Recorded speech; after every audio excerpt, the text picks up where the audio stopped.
Hello and welcome to the fourth video in the series of Glyphs tutorials for YSDN 3003 typeface design. So in the previous videos we got set up with our workplace in Glyphs. I'm just going to throw up the file. So remember we had set up this file, serif test font, YSDN screencasts. And I should mention, I don't think I mentioned this in the first video, however, but when you go into your font info, and under font, when you name your font, it shows up here at the top, and this will be, this side of the file extension will be your font's name. So this will automatically be the font name.glyphs file, which is your file extension, which could be different than the font name. So when you write anything in here, this is actually saying what the font name will be in the menu. So this is the family name which shows up in the menu. So if I call my font, Bob Sans or something like that, that's going to be the family name right there. So when I take my font into InDesign or TextEdit or Word, any program that reads fonts via a font menu, this is what you will see inside that font menu. Or if I export my font and use it in CSS, most likely the name that you have to identify with is this family name, as well as the extension of the actual exported font file.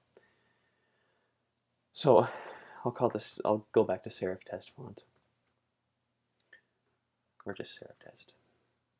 Remember, just as a quick little review, we set up our axes for the variable font file setup. So we've got just a weight axis. We are enforcing compatibility check, and we have a variable font origin, which will be at the regular master. And right now, we only have two masters right now, bold or regular. So if I go back, and if I select variable font origin, it gives me the option now to pick between these two masters. So technically, what that means is that, once again, when I open up my variable font in an application, it will say within your design space as a whole, I want the default point inside that design space to be the bold, let's say, or the regular, or the light. So that's up to you. And I mean, conventionally you would choose the hypothetical regular, which would be something that would be conventionally suitable for text. However, you might have a different purpose for your font, and you might want to start at super bold, and maybe that's a good situation for your concept. So to get started though, in this video what we're going to do is we're going to talk about drawing Bezier curves. In particular, how do we actually start developing letter forms? And remember that we had a drawing that we were working with. We were working with this drawing, serif typeface. And we will get started with this one. I'm going to show you a technique here, what I call interpreting your sketch with Bezier curves, because the thing about vector curves, Bezier, I keep calling them Bezier curves because that's their sort of technical official name. They're named after the French engineer Pierre Bezier. So that's just what I say, but really I also mean vector curves. But when you're drawing with those curves, if you think about their nature, if you look at this sketch here, I've drawn this on paper, which is not a very rough paper. So the surface is relatively smooth, it's not too soft. And by using a pen, so this is a ballpoint pen, and you also see calligraphic doodles here as well, that are not there for the purpose of the font in particular. These sketches were with the broad nib pen to kind of figure out what is the rhythm and the movement of these letters, and then I'm trying to interpret them somewhat into a typographic form, because once again, calligraphy and handwriting, they're different than typographic shapes purely. But what I'm always trying to do in my work is I'm trying to bring in concepts of movement and the different qualities like this, graphic qualities, that would come from writing. Because when you're writing, there's a great deal of movement. However, you can't just translate writing and calligraphy into type, because type has to have a fairly rigid structure. There can be a lot of movement in the forms, but it does have to fit within the kind of context of the typographic system. There has to be a glyph boundary somewhat to the system. Even though in digital type I can overlap the glyph boundaries, so I could actually have a glyph, let's say that where the serif sticks out. Hypothetically speaking, I could do that. It sticks out from the glyph itself. However, I don't want to do that very much across the whole system, because if I do that, what I'm going to end up getting is a system that doesn't fit properly when we get to spacing, fitting the font. That won't work properly. So within this context, we have to try to keep everything within the constraints of this typographic system. But what I'm trying to do, though, is I'm trying to take this sketch, which is rough, it has a softness to it.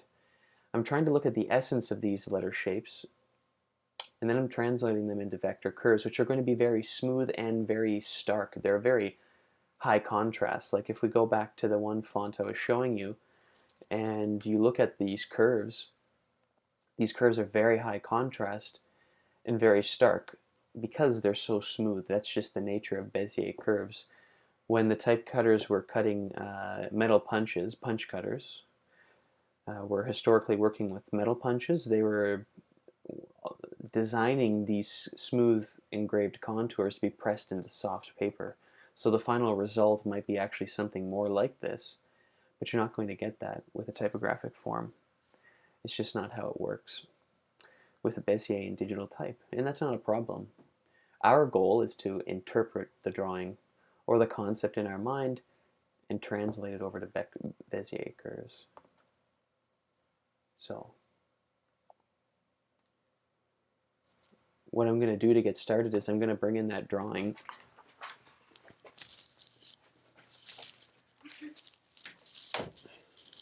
and that drawing that we worked with previously. So in order to bring in a drawing, you have to bring it in like this. And where did I keep that? I'm blanking on. Okay, it was in here. And remember that we set it up at a certain percentage, and that percentage I remember was 138. Because what I'm going to do is, remember we set up our metrics. I want to get these letter forms in here. And I'm going to bring in the N, because I am in the N glyph, and the N is a very good letter to start with, because, once again, it gives me letters like M, and it can give me the U, many other shapes that I can draw from, which is really important, because then I can actually start building up a pattern of what my typeface will look like. You'll notice with my sketch, too, I'm building letter form sketches on top of letters that share similar elements and properties. So, for instance, the P here, I drew the P first, and then I built I built the B, or a sketch for the B, because it gave me an ascender. So I can actually use common shapes to build many letters. They have to be modified in subtle ways, but I can get started with the same parts. So once I draw a letter like the N, I can get an M, a U, an H, and an I. So I can get an I very quickly. And I even have a starting point for the A. Maybe not as much in this particular design. This is kind of a calligraphic design. And what you might see me do in this video, I'm not sure yet, but I think I might simplify things a little bit for the sake of the demonstration. But I'm going to start with the N as a point of departure. So in Glyphs, there are a couple different ways to draw. You can do a plotting technique where you plot points around an outline. And obviously I wouldn't draw it this way, but I'm just giving an example. You can do this way, where you're pen tooling around the object and you shape your curves that way.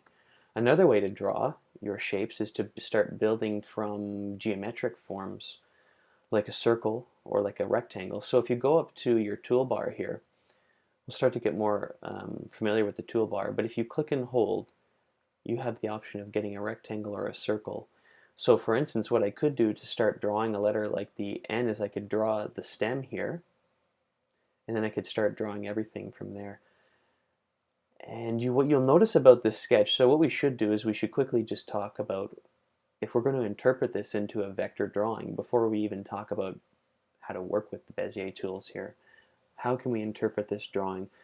So I think what I'm going to do is I'm going to not capture as much of the movement in this drawing because I think it's going to get a little too time consuming for this video.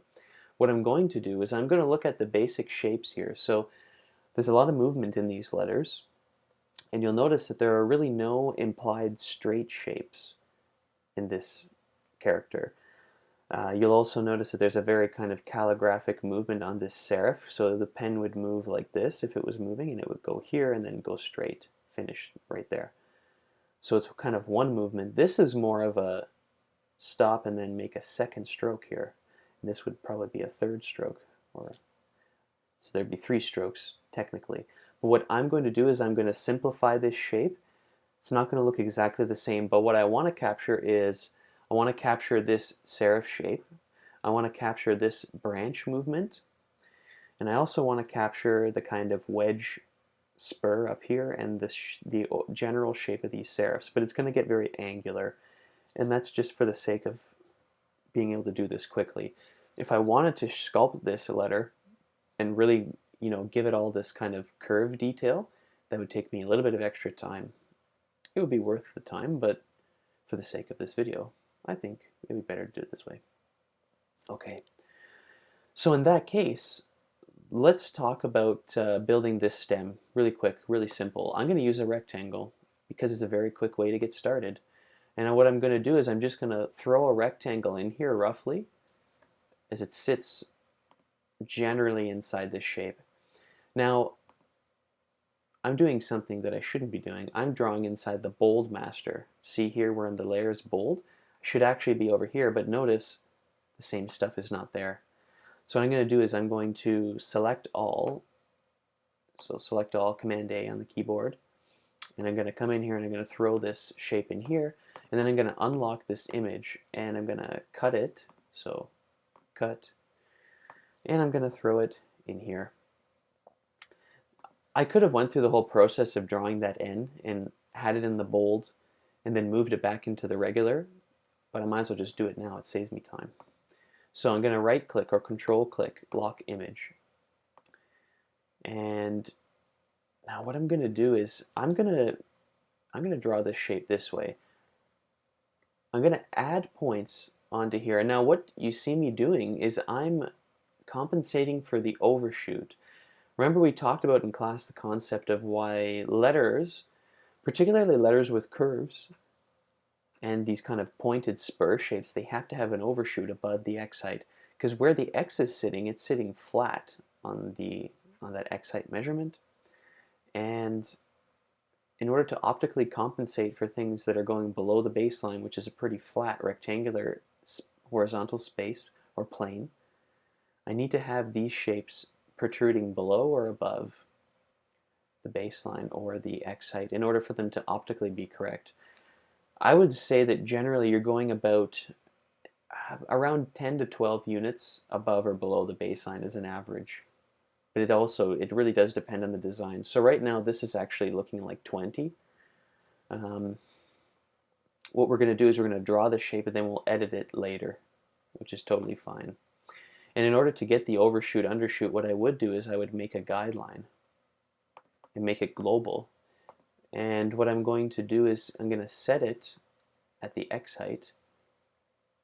Notice also when you land on a measurement line, see this little circle that comes up?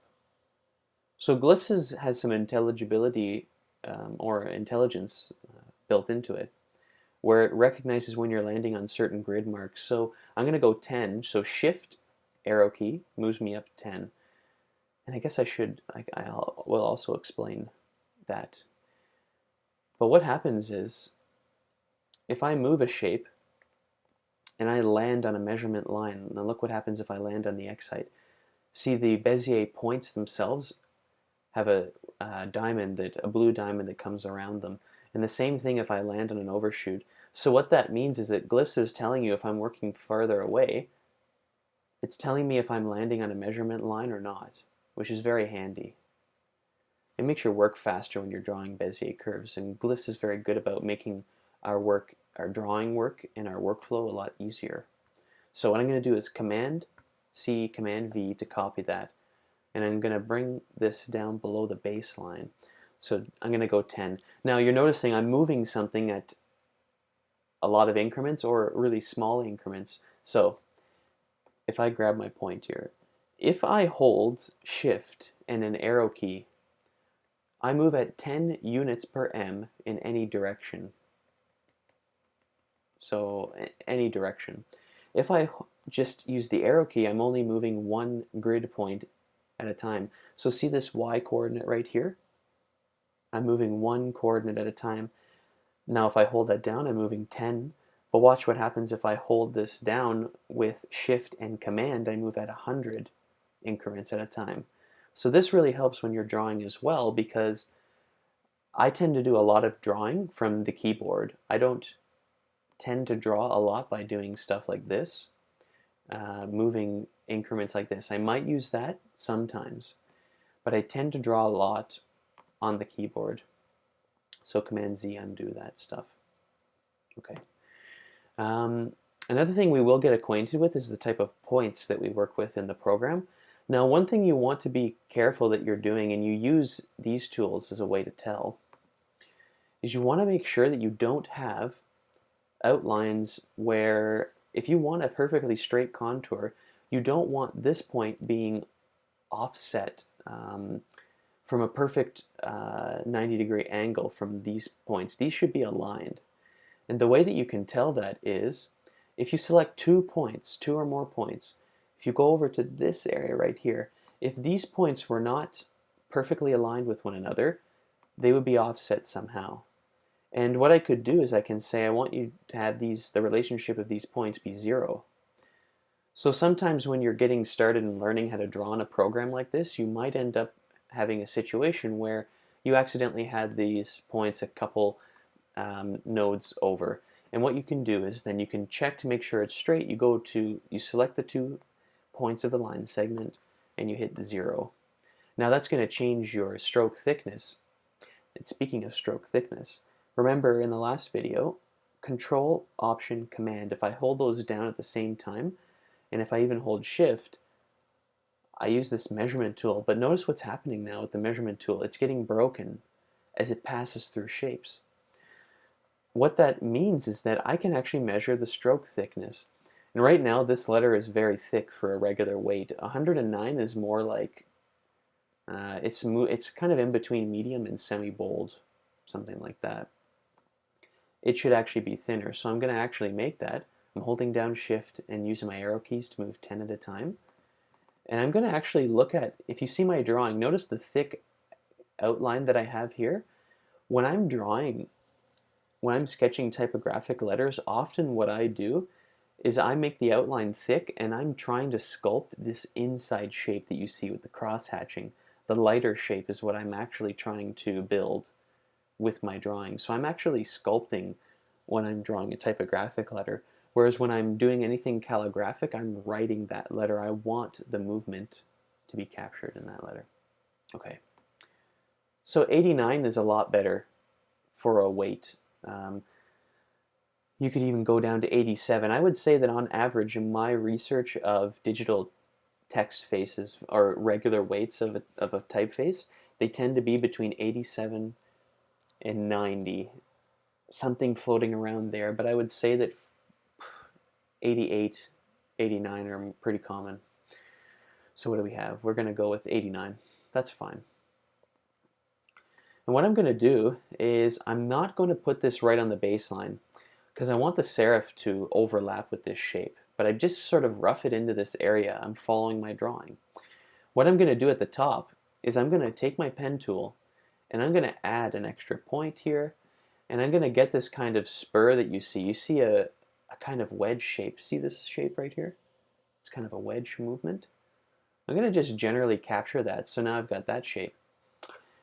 And here we're going to draw our first kind of serif shape, which is going to be this spur. And I'm going to turn this spur into a kind of hard wedge just for now. We're going to make a pretty wedge looking shape because it'll be easy to draw. for this video. And there are a couple ways to do that. I tend to just start building on top of a shape that I already have, like this one. So what I'm going to do is I'm going to add a point here, and I'm going to add a point here, and I'm going to align these shapes. And what I'm going to do is select them, and I'm going to move them over to here, and then voila, I have the beginnings of this spur. And of course, this is going to be up to your discretion as the designer. Do you want that kind of shape? I think this shape is a little too large at the moment, but I'm not going to make a decision on that until I start drawing.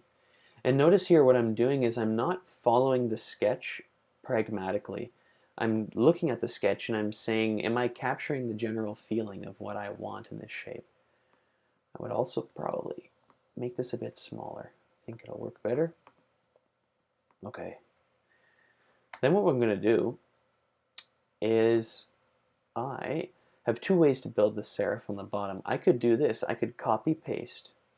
Now notice what happened. It pasted the shape directly in front of that one. So now I have two shapes. I could go over to my reflection tools, reflect vertically and then reflect horizontally. And if I go to my knife tool, your eraser tool might be the default, but if you select knife, Glyphs will remember this as a default setting. The knife tool allows you to cut shapes by passing through it. So you click, by the way, Command E is a shortcut. You click and hold, and then you can cut a shape. You click and hold and release. And so what I'm doing right now is I'm going to build a serif from this existing serif, but I'm only going to build half of the serif right now. So what I need to do is make this flat. How do I make that flat? I don't want to lose this though, so in order to make this flat, what I would do is just take this down to the baseline. What I'm saying is I don't want to lose the thickness of this serif wedge. So if I was to do this, it would make this thicker in accordance with this, because it's trying to, it'll take it down to where the, see this square box that you see here? By the way, this is how Bezier mathematics works. It works within a square quadrant and it plots points within these square boxes. And it'll make more sense when we draw curves. Okay, so what I do is I get this sitting on the baseline. And once again, just following the sketch. Now, this might be where I want the serifs to land, and now this is looking pretty big, so I will make adjustments later. And it looks like maybe this serif wants to be a bit heavier. All right. And maybe a little bit longer. Okay. Now one thing I would do is throw just a local guideline, the blue guideline in here, and I will measure, because I want these shapes, the spur and the serif, to be more or less the same. But this spur is feeling pretty large, so I'm going to make it smaller in that context. Sometimes this spur can be a little bit tucked in. Depends on your design. But I would say for the most part they can be pretty much equal and will work better. Okay, so now what I'm going to do is I'm going to reflect this serif. So Command C, Command V to copy, reflect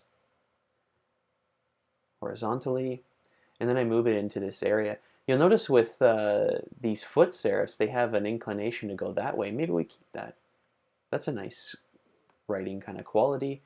And what I want to be careful in the letter N is to not clog up this space. Whoops. Sorry. All right. I just want to grab this one point, and I'm going to angle it a bit more. Once again, I'm looking at my drawing, and you're thinking to yourself, how are you looking and previewing? How are you switching between the outline drawing and the actual filled outline? I'm holding spacebar, that's it. Once I've got a shape in there, I can hold spacebar, and I get to preview that.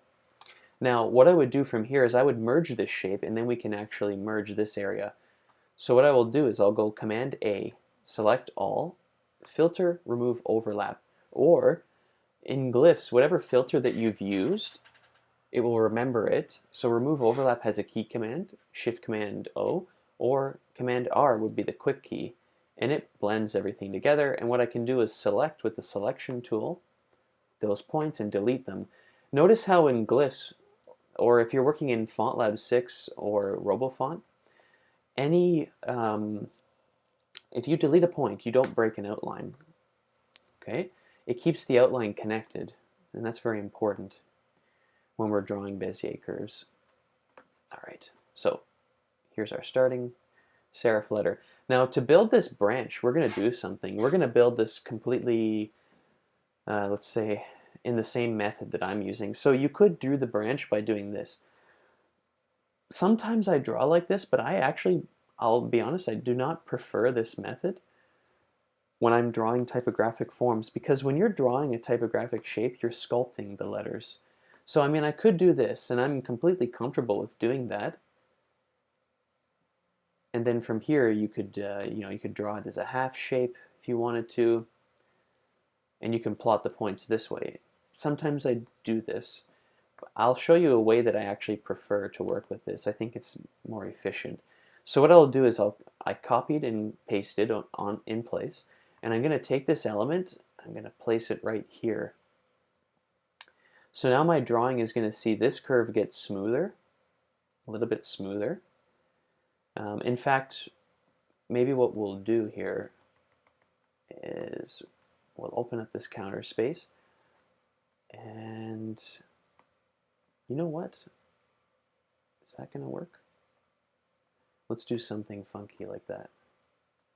And that means I have to copy this angle. So what is this? It's offset by 8 units. 1, 2, 3, 4, 5, 6, 7, 8. This is going to stay like this. Or should it? No, actually, let's move it as well. That works better. Hey, pretty cool. Okay. What I'm going to do now is I'm going to use this Spur serif to begin drawing this shape. Now you notice that I intentionally did not connect this serif. Let's go ahead and connect it in this drawing just for today, but it's going to get pretty thin in there. But see, what I'm doing is I'm going to add the curve points, which you can do. And there's a trick to that. So I'm going to move this down to where the base of the curve begins. I'm going to do the same thing here where this curve begins on the outer contour. And then I'm going to take this curve and I'm going to rough it in. And remember, I'm going to put this at this red line eventually, but right now I'm just trying to get the curve. Okay. Now I need to add one extra point. I'm going to add a point here with the pen tool. And I'm going to put this point up here. So see, there's an instance where I use the click and drag selection tool to just throw something in. Now, remember the way that Bezier technology works. Everything is within inside a square. So if I was to take a square, okay, to this curve, and if you double click on a guideline, you switch it from vertical to horizontal. Every Bezier curve is drawn within a box, okay? So notice, see this white counter shape in here, okay? Everything is drawn within this box. So this curve right here, this part of the curve, the arch, and then as it transitions into a straight again, the way that Bezier mathematics works is that you're going to have handlebars in here, okay? And Bezier drawing thinks about curves in quarters. So it would think about a point here with a handlebar, a BCP handle here, a point here with a BCP handle going here, and then their relationship, the BCPs, that is the math that tells the Bezier curve how to output the postscript later, the postscript curve, to a printer, to a browser, to anywhere that reads the Bezier type. So what I'm going to do now that I have this plotted, I'm going to leave this in here for demo because it'll be very useful. And what I'm going to do is I'm going to hold down Option on my keyboard, and I'm going to click on this line segment, and it's going to give me BCPs. Aha, awesome. And then I'm going to do the same thing. Option, hold down Option and click. And I'll do the same thing to these outer curves. Now we're missing something, because if I just draw curves, let's say that I got this aligned here, okay, with the blue point. And I've got it lined up here. So now it's perfectly straight. In fact, it's actually not. Now it's actually perfectly straight. But what would happen is, if I was drawing a curve this way, what happens if I accidentally nudge this point a couple units above? And it makes really weird little kinks in the drawing. I don't want to have that. By the way, to zoom is Command or plus or minus. So Command plus or minus. I don't want to get stuff like this. So the way to avoid that is to double click on the blue points and you turn them into curve points. Whoops. Okay, so that's not working because that blue part is there. Let's get you out of the way. Yes, okay. If I double click on this point, it turns it into a green point, and now watch what happens if I click and drag this. It constrains these two to be perfectly perpendicular to one another, perfectly in line with one another. And then I can start moving the curves around. Now, this is another unique instance that you get in Latin type anyways, where you have a straight line segment like this, but it needs to migrate into a curve. So you also have to double click and turn this into a green curve point. And what it actually does is it constrains your curve BCP so that it transitions smoothly from the line segment into the curve segment. So notice what I can't do. I can't drag. I'm clicking and holding. I cannot drag this east-west. It will not move left to right. But if I had this as a blue point, I can do that, and then I get crazy stuff like that that I don't want. Okay? So watch what happens here, though. If I'm way over here, even if I'm over here, I click and drag, it snaps it back. So, because what it is doing is this BCP handlebar is following this pathway, this straight segment. Okay, now here's a trick to drawing Bezier curves. Pro tip. If I'm drawing a curve like this, what I do is I rough the curve in. So I say, okay, my drawing's implying this kind of movement here where it swoops down and over and through here. And okay, so I'm happy with that side. Now, what I do is I rough in this curve with my handles. However, the way that Bezier mathematics works is that if you have these two handlebars being the same value in this situation on a quarter curve, you get a really nice transition from this part of the curve or a straight curve into a smooth curve, just because this is the mathematical way that the Bezier formula works. The math works. So what I would do is I will do something called making a mask. This is another great technique. So I select everything, and if I hit Command J on my keyboard, or go to Paths, and Selection to the background, see Command J, what that does is it actually puts a mask in the background, and you might not be able to see it very easily, but do you see that faint outline in the background? See, it's just copying what we drew. And what that means is if I move my handlebars around, it shows me a ghost of what my image looked like before. Okay. Now, what I want to do with this technique is I'm going to make this handlebar, which the y coordinate here is the length of this handlebar from its origin point to this point on the segment. It's 89 units. If I made that 10, it would be 10, but I don't want to do that. What I want to do is take this this BCP handle, which is 73, and this one, which is 89, and I'm going to kind of find a middle point, but I want the same value for both. So let's select something like 81 for now. And I'm going to select 81. So right now that's a little bit steeper than I had it before, and I don't think that it works as well. So what I'm going to do, it looks like actually 80 is close, but let's do 79 for both. Is that going to work? Now what you're never going to be able to do is match these outlines exactly. What I'm doing is I'm just using my initial curve as a starting point, and then I'm trying to just refine things. This would be a refinement process that I would go through to get a nice clean curve. Okay. I think that our serifs are a little too big right now. I'm sorry to change gears there for a second. And I think that these guys are way too heavy.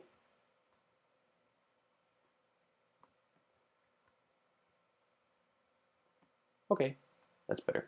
All right. So that curve looks a lot better already. It's a subtle improvement. Now, if I want to see what is in the mask, I can hit Command B, And see what happens? I go into the mask layer. Now if I was to change something in the mask layer and go Command B again, the mask in the background changes. So you can use this as a technique to try things out, and then you can draw over top of it in your native layer, like in the main layer. So notice what's happening here too. I'm seeing the shape that I'm drawing down here in the preview. And I tend to leave this preview fairly small because I'm already seeing the shape really large here. But I want to see the shape, what it looks like when it's very small. Because I can see things, issues with the shapes when they're this size that I don't get to see up here. Because I'm seeing the letter form at this size too much as a series of shapes, graphic forms. Here, I'm seeing it more as a letter. And that is actually something that's different. When we look at letters and we try to read them. And this goes for ideographic writing, like Chinese, Japanese characters, Hangul, Arabic writing, the scripts of India, like Devanagari, Sinhala, all of these different scripts, Gujarati. The different writing systems around the world, because our brains try to actually glean information from them, we look at letters especially at this size, and we try to read them. We do try to, in a way, read things when they're very large as well, but we're looking more at shapes at this size when we're drawing. It's good to see, like, is this looking like a good N at this size? This is the way you would do that. Okay, let's get this outer curve. Once again, double click a point. What I do is I'm going to hold shift and I just drag these. So what it does is it constrains this to be at a 0 degree point on the grid. So I don't want to get this. I want this to be perfectly 0 degrees. So your curves, when we draw an O, a curve in an O should be 90 degrees on its outside edges for these curves, and these should be at 0 degrees. Okay, this is going to get pretty small, like this. And I'm just shaping that outer curve. Now I haven't shaped this one yet. I'm not sure where I want this point to land in conjunction with this one.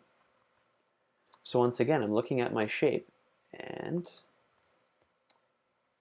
I'm trying to get it so that this feels like a smooth movement.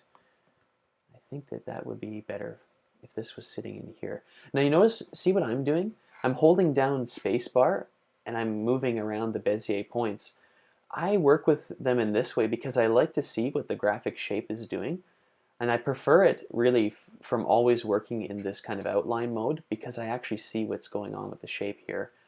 So I tend to work in this way, and I'm holding shift still. I could hold shift command and move at 100, but I don't have to. So I'm thinking that's a pretty good shape. Now what I'm going to do is I'm going to rough this shape in. This is a little too heavy for this drawing. This needs to come up. That's better. And I do, so what I'm doing, you'll notice I'm drawing completely with the arrow keys. I find this the best way to work because it's saving me time in the end when I set things up this way. Okay, now I'm going to make a new mask. Select all, Command J. New mask in the background. And I'm going to look at the length of this, 108.82.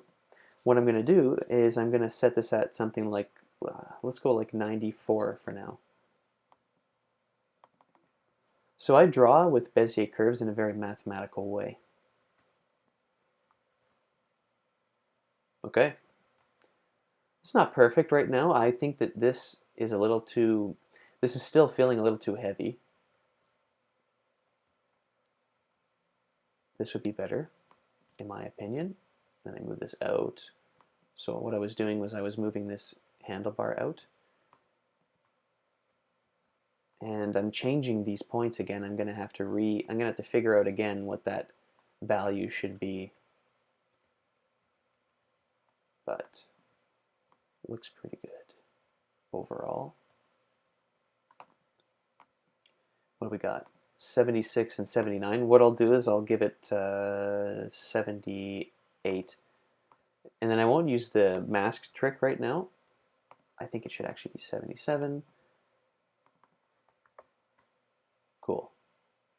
Nice. And this is 94, and I think that that works fairly well. If I move that up, there. In fact, I wonder if actually this whole thing should just, whoops, sorry. No, actually it was fine the way it was. Okay. And that's a pretty good width too for an N. An N should be about, if we measure this, it should be about about 2.5, maybe not even. Like, it looks like here, this is about 2.25. 2.5. Yes, it's about 2.25 stroke widths wide, the counter shape. That's about the average. Okay. Now what I can actually do, in this video I'm only going to draw the N and I'm going to draw an O for you so you can see what an O would look like. And I'm not going to use a sketch to draw that, but what I want to do now, so you could continue working off of your sketch, or at this point I would probably, I'll draw the dot on the I, and I'll do it in here. So what I'll do to draw the dot on the I is I just use this, and if you hold Shift and Option, you can draw it, you can constrain it just like an Illustrator. It's the same technique. That dot is way too heavy. It needs to be smaller. So a way you can work with scaling simple shapes like this is just using the scale tool. And I could say only scale by 5. What do we got here?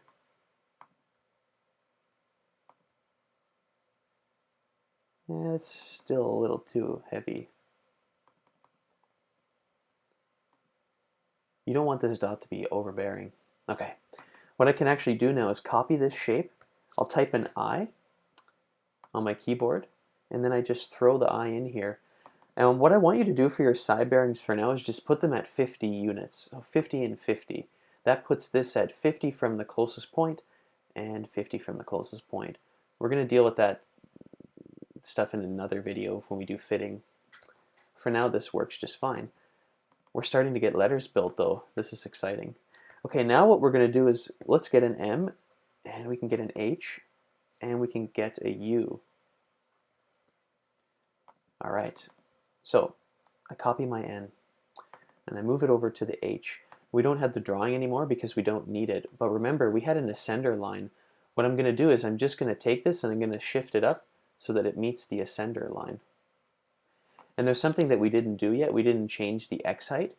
Maybe though, what I want is, maybe I'm deciding I'm going to change my grid right now, but I'm not going to do that because we don't have time. I'm going to move it down so that it sits at the overshoot. Notice here, I'm going to get rid of the drawing actually because we don't need it right now. At this stage of a type design, I would stop using the drawing. I would just start looking at the shapes I've got now and start building them. Oh, I'm too much of a perfectionist, but I'm going to not be a perfectionist right now and do this. Okay. And yeah, let's just put this at 50 because we're just drawing these characters. When I'm developing a typeface, I tend to fit the typeface, so I decide on what the left and right side bearing should be of the glyph as I design it, because it does affect the drawing sometimes, or usually, but I'm not going to do that because that's too much information. Now, one thing I forgot to show you was when you're drawing a quadrant like this, something you never want to happen is you never want these points to cross each other like this. See the weird things that happen?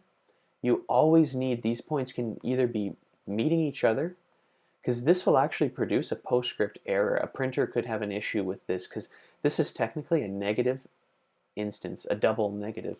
This would be a single negative, but you just never want these guys to cross, these shapes here. Okay, now the I, it has to come down a little bit so that it meets the proper X height. And you might wonder, where should the dot of the I go? The dot of the I should be sitting, it shouldn't be all the way up to the ascender, but it should be sitting, I would say, about 20 to 30 units on average below that ascender. Depends on how big your X height is. Do you want there to be a comfortable gap between there? Something like that. We don't really know until we start testing it in words, though. All right. I also think that this serif on the I needs to be a bit wider, so I just made it about 5 units wider. because look at the N has to have narrower serifs on the inside so we don't clog this area up. We need a little bit more space. About the same width as this. Okay. Okay, now an M. We're going to take the N. We're going to throw it in here.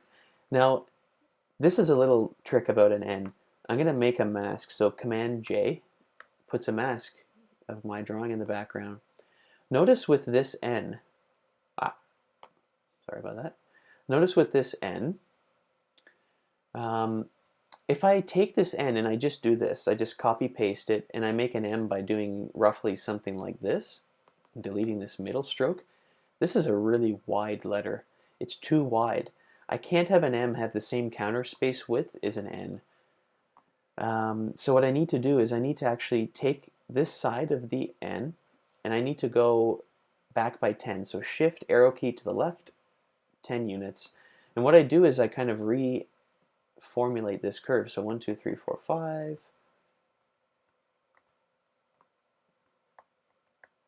This cannot be as wide. So I get that curve looking better, and then what I do is I copy and paste this shape that's had 10 units taken away, and then a little trick that Harald Unger taught me was that this counter should be about 10 roughly less than the N, and this one should be about 9, so it should be actually taking it one step forward. And that just opens it up nicely. Okay, and I'm going to put 50 on this side. And you might find that because this join, it doesn't join directly into a perfect stem, it might feel a little thin like this one. We have to adjust this shape to also make it fit. There you go. Okay, so there we go, really quick. We've got some letters, and if we get a U in there, which we will, the U is going to be a different kind of shape to draw. So we're not going to just, it's not just a simple borrowing. So I'm going to take this and I'm going to copy it, but I'm going to grab these shapes and I'm going to reflect them twice. And I'm going to get it so that this is sitting on the undershoot.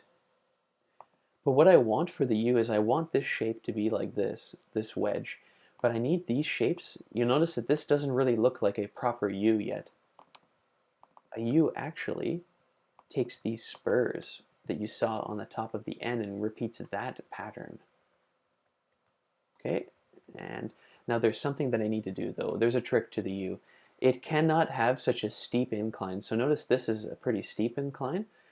Because the U doesn't have a branch going on to keep it solid on the X side, we need to actually move this up to be more, let's say, parallel with the horizontal rhythm. So I'll do that and then I'll copy it over.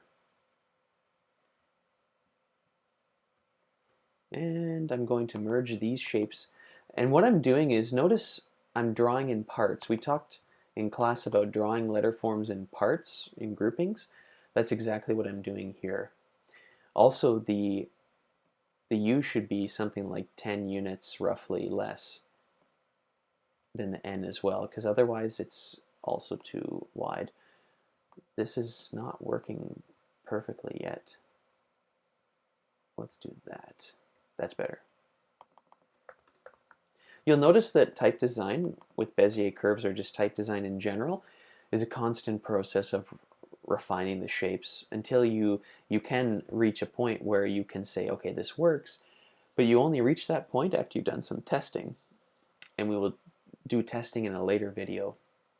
Okay, now let's draw an O and then we'll wrap this video up because it's gotten pretty long already. Okay. Now with an O, I know what my overshoot is and my undershoot is. And a way that I can draw an O is just by doing this. I can just put a perfect geometric circle in there, and I can make sure that it sits at the overshoot and undershoot. Okay. And something that I can do in Glyphs is go copy, paste in place, and then I can make it smaller like this. Now what you're seeing here, and this is going to be a technique for solving a Bezier curve problem if you ever encounter it, is if I ever see something like this where I've got two shapes but they're not overlapping, I go to paths and I go to correct path direction, and then there it is. It's visible. Now, the thin part of this curve, it's going to have to match the kind of thin strokes that I'm generally seeing, not exactly in these shapes. These are very thin on purpose, but it has to kind of match the rhythm of the N and the M. What I'm going to do here is I need to make this wider. Now, curved shapes have to have a thicker stroke mathematically than the straight stems for the same reason that we need an overshoot. Optically, our eyes will play a trick on us, and we will not perceive these as being the same. So if this is 89, this one will not appear to be thick enough. So I need this to be something more like, I'm going to go 6 units more. 1, 2, 3, 4, 5, 6. Okay, now this, because this is a oblique kind of shape, I'm going to need to put these points staggered. And here's how I draw an O. I try to get 1/4 or 1/2 of the shape working generally, like this.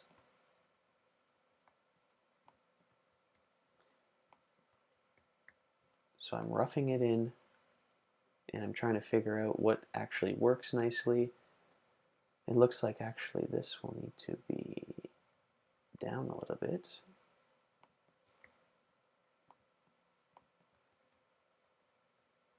Okay. Now, I think that this is not thick enough yet. 2, 3, 4. Measure it. 99. Okay, for now, that's fine. What I'm going to do is going to cut this side with my knife tool. And I'm going to select all this and delete it because it cuts that shape. I have to cut the shape though, because if I don't, it won't be broken. So I cut the shape, and then I delete. And now I've got half a shape. Then I take this O shape, this half, and I reflect it, and I place it here. 1, 2, 3, 4. I'm going to move this handlebar back. 1, 2, 3, 4. And the same thing. This is going to go 1, 2, 3, 4. 1, 2, 3, 4. And then what I do is I look at that shape and I say, does that work with these characters? Is this heavy enough, or is it too heavy? Maybe it is a little too heavy. Go up 1, 2, 3, and 1, 2, 3. And is this heavy enough? It doesn't feel heavy enough yet. It might actually need to be a bit heavier. I want 4 on that side, so I'll go 4 on this side. And so what I'm doing here is I'm looking at these shapes. I'm going to make this O. And by the way, generally the O should be just a little bit narrower than the N, usually. Or actually, sorry, reverse, vice versa. The N should be narrower than the O, but right now I think this O feels just a little too wide. And I made it too narrow. 1, 2, 3, 4, 5. 1, 2, 3. 1, 2, 3. Okay, cool. So now what I'm going to do is I'm going to do that same mask thing where I'm going to refine these curves. This is 98, this is 84. I'm going to put this at 92. So I rough the shape in, then I refine it with this technique. You don't have to use this technique. There's no, it's not like a set method and you have to absolutely do it to get things to work properly. This is just a technique that I use because it works for me. Rod MacDonald, the Canadian type designer, taught me this technique, and when I tried it out, I thought, yeah, this really does work. And he was showing me proofs of a typeface that he developed, where he was trying out this technique, and it worked. And then what I did is I took that, I went and did some research on some other really well-drawn fonts, and I noticed some similar patterns in those typefaces as well. Their math was more or less doing the same kind of thing.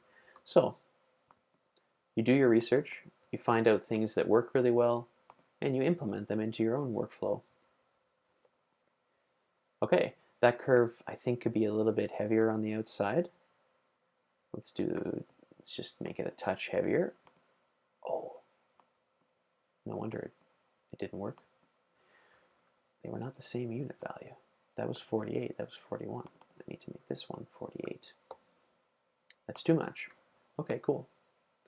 Good thing we double checked. Measure twice, cut once. Okay. Delete this. Same situation. Reflect again. Now, all of the mathematics are consistent.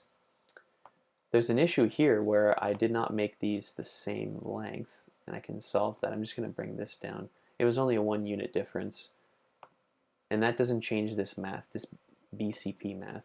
1, 2, 3, 4, 5. It might change this one though. 2. No, that's fine. I'm going to do this. 1, 2, 3, 4, 5. 1, 2.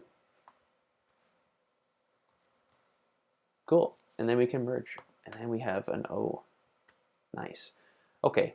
I'm going to wrap up this video because it's been long. What I might do is I will revisit some of these drawing techniques in later videos because they will be relevant.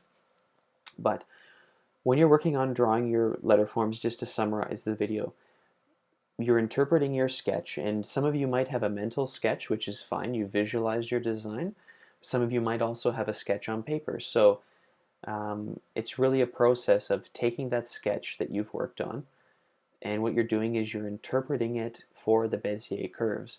Still with these letters, like this O does not jive perfectly with these letters yet, but it's in the right kind of realm. It's in the right ballpark, let's say, for these shapes.